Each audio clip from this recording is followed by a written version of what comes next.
Home Studio Start podcast.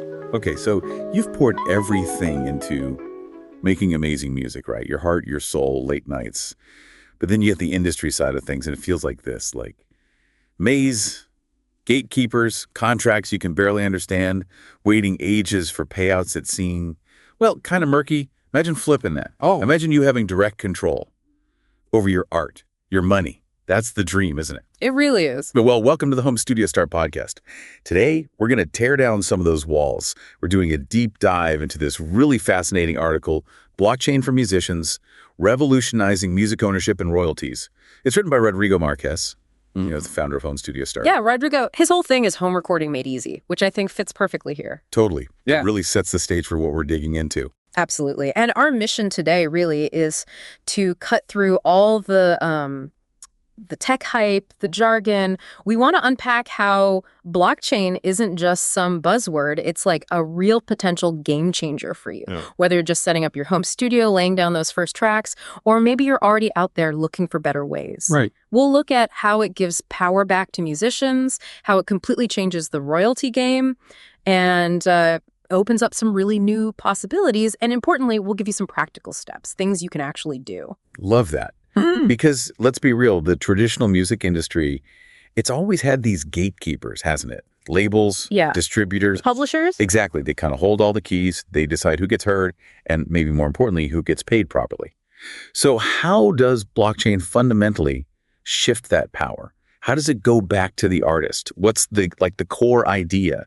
And does it mean more work for the artist too? Yeah, that's a great question. What's really fascinating, I think, is that blockchain lets you have direct control over your music, yes, but also your earnings. It basically lets you bypass a lot of those traditional middlemen. Okay.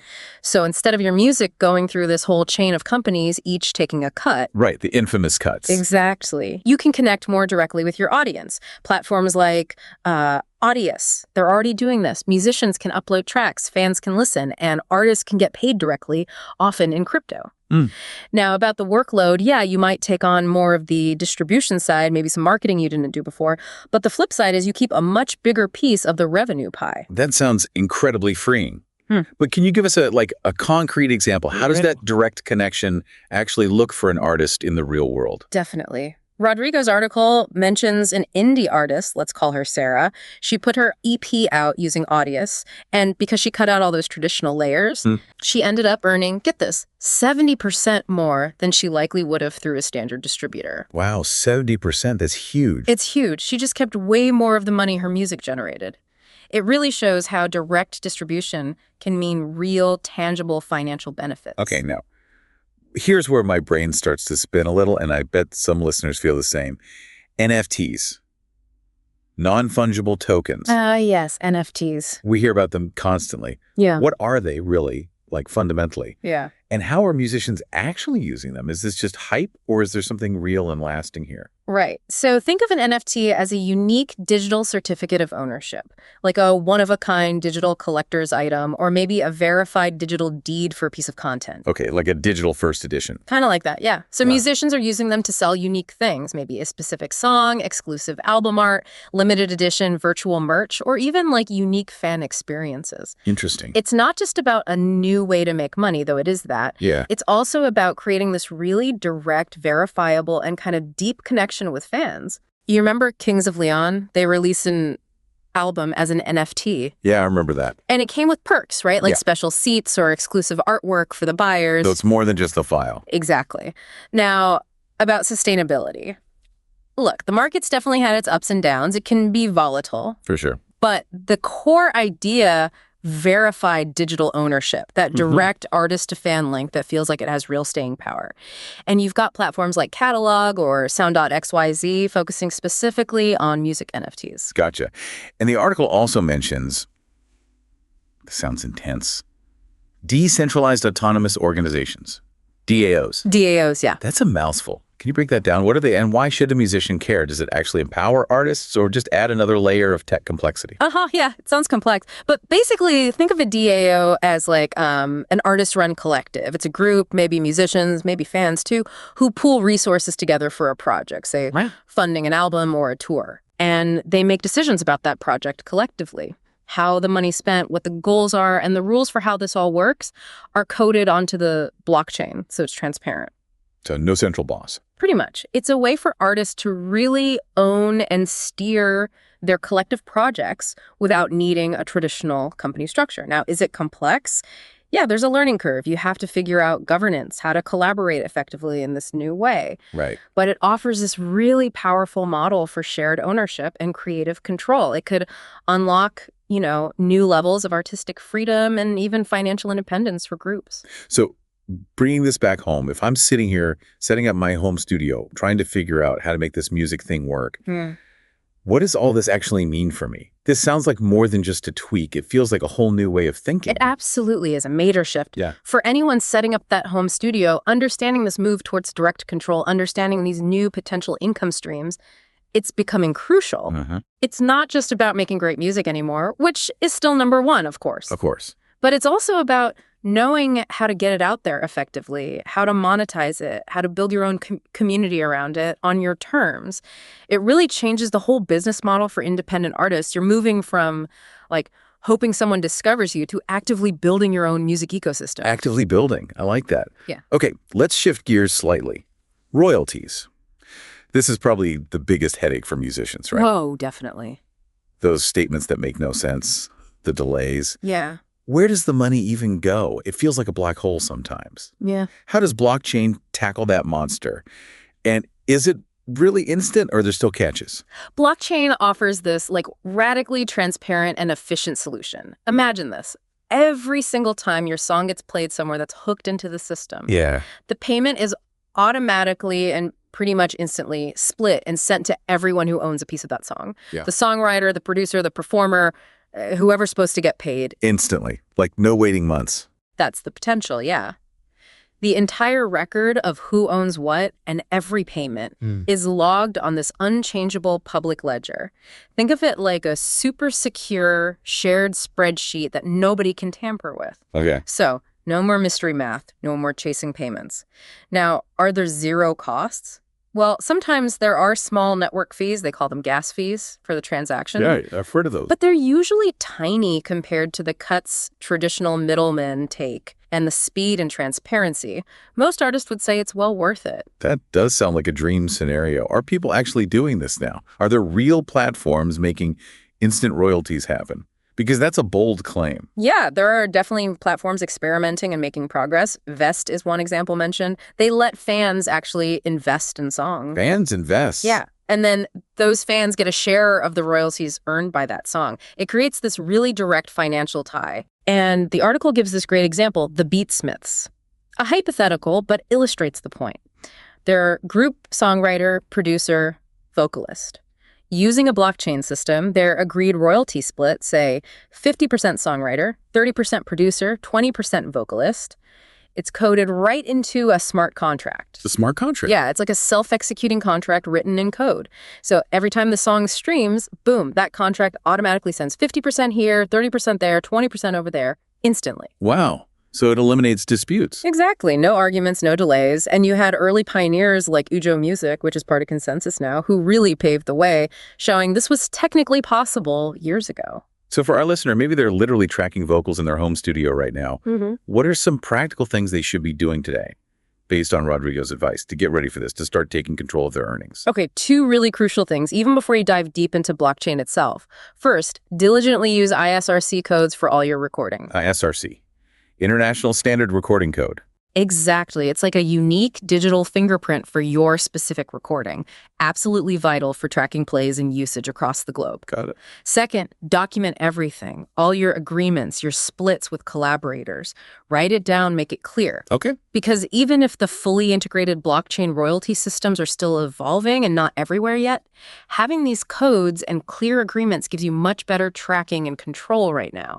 And it makes you perfectly set up when these systems become more common. That makes total sense. And if you're actually serious about making money from your home recordings, that level of organization, that transparency, it's foundational, isn't it? Absolutely. It shifts you from just hoping for a check to actively managing your music as a business. Okay, so we've covered direct ownership, transparent royalties, huge. Yeah. But blockchain seems like it can do even more. Where else is it shaking things up? How else is it changing how music is made, shared, even experienced? Where does it get really creative? Yeah, it goes way beyond just the money side, which is cool. We're seeing really interesting stuff in direct fan engagement. Think about platforms like Patreon, but maybe supercharged. Some platforms are integrating blockchain elements Ah, where fans who hold specific artist tokens, maybe an NFT or a social token, get exclusive content, early access to music, maybe even voting rights on certain decisions the artist makes. voting rights, like what? Could be anything, like voting on the next single or where to tour or what kind of merch to make. It turns fans into genuine stakeholders. It's like a digital fan club, but with like real ownership baked in. Whoa, okay, now this next one feels potentially revolutionary, maybe a bit wild. Fractional ownership of music rights. Ah, yes, tokenizing songs. Right. It sounds like anyone can invest in music like stocks. Yeah. What are the upsides and maybe the downsides or risks here for both the artist and the fans jumping in? It definitely has that potential to democratize things, yeah. Companies are basically taking songs, turning the ownership rights into digital tokens, and then fans can buy those tokens, effectively owning a small slice of the master recording and getting a share of its future royalties. So fans become investors. Exactly. The article mentions a band, Cosmic Echo. Again, hypothetical but illustrative. They funded their next album by selling tokens representing a percentage of its future royalties. Their biggest fans literally helped bankroll the album and now share in its success. That's pretty cool. The upside, direct funding for artists, incredible fan loyalty.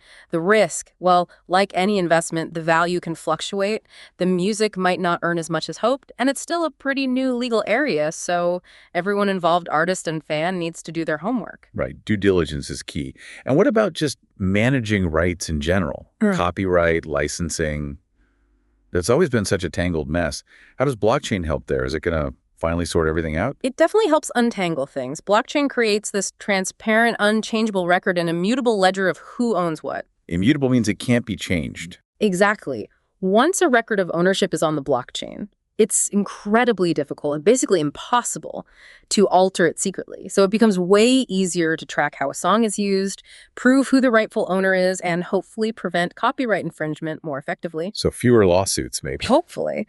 Now, will it end all legal battles overnight? Probably not. The legal system moves slowly. But it provides this incredibly strong, verifiable proof that cuts through a lot of the usual arguments and confusion. If you zoom out, it's really about bringing some much-needed order and fairness to managing music rights, which has always been, frankly, a bit chaotic. Yeah, chaotic is a good word for it. So with all these amazing possibilities, what's Rodrigo's advice in the article? What should musicians be doing now to get ahead of this wave, to lean into this future? His advice is pretty clear and actionable. First, start researching. Look into the platforms that are actually building things with blockchain in the music space. Okay. Second, pay attention. Follow artists who are already experimenting with NFTs and DAOs. See what they're doing, how they're engaging fans. Learn from them. Right. Learn from the pioneers. Third, educate yourself, at least on the basics of smart contracts. You don't need to be a coder, but understand what they do, how they automate payments and agreements. Makes sense. And finally, explore some of the decentralized streaming services out there, like Opus, just to see what the alternatives look like. It all kind of leads back to that question Rodrigo implicitly asks. Why not master the business side of your music yourself, instead of just accepting the old ways? Okay, I'm feeling inspired, but also maybe a little overwhelmed for someone just starting out, or even someone who's just focused on the music in their home studio. Can we get like a super practical home recording made easy, step by step? How do you dip your toes in without drowning in tech? Totally. Let's break it down. It's actually simpler than it sounds to get started. Step 1, get a crypto wallet. This is like your digital bank account and keychain for the blockchain world. MetaMask or Trust Wallet are popular, easy-to-use options. Okay, wallet first. Got it. Step 2, explore a platform like Audius. Just check it out. See how artists are uploading music directly. It's a great way to understand that direct distribution model. Right, see it in action. Step 3, browse an NFT marketplace. Places like OpenSea or Zora. You don't have to buy or sell immediately. Just look around, see what kinds of music-related NFTs artists are creating. So wallet, explore Audius, browse NFTs. that feels manageable. Exactly. Baby steps. And what about the community side? You mentioned DAOs and fan engagement. How do artists actually build that community using these tools? It seems so important in this new model. It's absolutely vital. And one really common tool is Discord. Lots of artists are setting up dedicated Discord servers for their fans, especially those who buy their NFTs. Discord, yeah. They use it to share exclusive content, maybe behind-the-scenes stuff, host virtual listening parties, get feedback, just chat directly with their core supporters. The article mentions an artist, Cynthia, who uses her Discord for NFT drops and listening parties, building this really tight-knit community. It's about turning listeners into active participants, you know? Yeah, that direct connection again. And if someone wants to go deeper, learn more about the tech, the strategies, where should they look? Well, for ongoing insights and connecting with others in the space, communities like Water and Music are fantastic. They do deep research on music and tech trends. Okay, Water and Music. And if you want the foundational knowledge, just understanding blockchain basics, smart contracts, there are tons of online courses. Places like Coursera, Udemy, they have introductory courses that don't require you to be a tech whiz. Good resources. Yeah. So, okay, final challenge. If you're listening right now, inspired by all this, what's one concrete thing you could do, like today or tomorrow, to actually start applying this? Okay, concrete first step. Try creating a really simple NFT. Seriously, maybe just your album art or a cool 15-second audio loop you made. Yeah. And then try listing it on a marketplace like OpenSea. Just go through the process. Even if it doesn't sell, the hands-on experience is invaluable for understanding how it works. Get your hands dirty. Exactly. And maybe also spend 30 minutes just researching some music DAOs, see what they're funding, how they're structured. The key really is continuous learning, trying small experiments and connecting with other musicians exploring this space. You never know, you might even find some amazing sample libraries or collaborators in those communities. What a journey today on the Home Studio Start podcast. Seriously, we've gone from artists taking back control with platforms like Audius Yeah, direct control is huge. to completely rethinking royalties with transparent smart contracts. It really feels like blockchain is said to fundamentally rewire the music industry. Definitely. And we touched on NFTs creating whole new income streams and fan connections. Right. And DAOs offering these new ways for artists to work together and govern themselves. Rodrigo Marquez's core message from Home Studio Start really shines through, I think. The future of music. It's looking increasingly decentralized. And with these tools, these resources, the power really is shifting into your hands, the creator's hands. So the big question for you listening is, what will you create when you truly own your music?